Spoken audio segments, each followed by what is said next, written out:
Di Indonesia ada hukum yang mengatur tentang pencemaran nama baik atau penghinaan.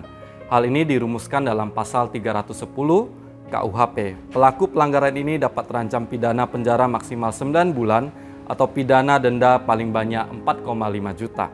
Kita melihat jika nama seseorang saja tidak boleh sembarangan dihina, apalagi nama Tuhan yang harus kita hormati. Di dalam Ulangan 5 ayat 11 dikatakan, jangan menyebut nama Tuhan Allahmu dengan sembarangan, sebab Tuhan akan memandang bersalah orang yang menyebut namanya dengan sembarangan. Sebagai orang percaya, kita harus menghormati nama Tuhan, bukan hanya di ucapan, tetapi juga di dalam setiap aspek kehidupan kita. Nama Tuhan bukan hanya sekedar kata-kata, melainkan mewakilkan kehadiran dan kekudusannya. Ketika kita menyebut namanya, kita diundang untuk menyebutnya dengan penuh rasa hormat dan takut akan Tuhan. Bagi orang Yahudi, mereka tidak berani mengucapkan nama Tuhan dalam bahasa Ibraninya. Ada 4 huruf suci, yaitu tetragrammaton, yakni YHWH. Jadi ketika mereka menemukan kata YHWH, mereka menggantinya dengan Adonai atau Tuhan atau Hashem, sang nama. Dan itu masuk ke dalam tata krama mereka dalam membaca Taurat maupun berbicara atau bertutur kata. Kita walaupun bukan orang Yahudi perlu memahami hal ini agar kita jangan menabrak ketentuan ini, agar kita tidak dianggap menista nama Tuhan yang kudus. Dalam Imamat 24 ayat 10-16 dan 23 dikatakan ya untuk tidak menghujat atau mengutuk atau menghina nama Tuhan.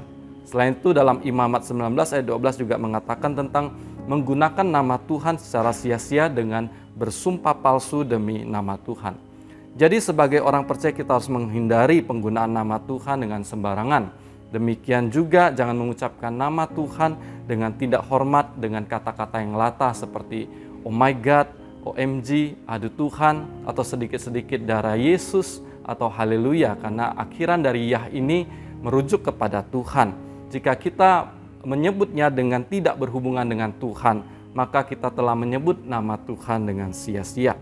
Contoh lain ketika kita menaikkan lagu-lagu rohani untuk memuji Tuhan, namun kita tidak menyanyikan dengan baik, kita lakukan dengan bercanda atau main-main, maka hal itu juga menjadikan kita sebagai orang yang melanggar terhadap hukum ini. Selain itu, menggunakan nama Tuhan dengan baik mencerminkan kesaksian kita sebagai orang percaya. Kita menunjukkan kita menghormati namanya kepada dunia, dan kita menghormati dan memuliakan Tuhan dalam setiap aspek kehidupan kita. Pada akhirnya sebagai orang percaya kita harus menyadari bahwa di dalam nama Tuhan kita Yesus Kristus ada kuasa dan otoritas yang dapat menyelamatkan setiap orang yang percaya kepadanya. Di dalam Amsal 18 ayat 10 juga dikatakan, nama Tuhan adalah menara yang kuat, kesanalah orang benar berlari, ia menjadi selamat. Kiranya firman Tuhan ini, renungan ini boleh menolong kita untuk kita boleh menghormati nama Tuhan yang kudus.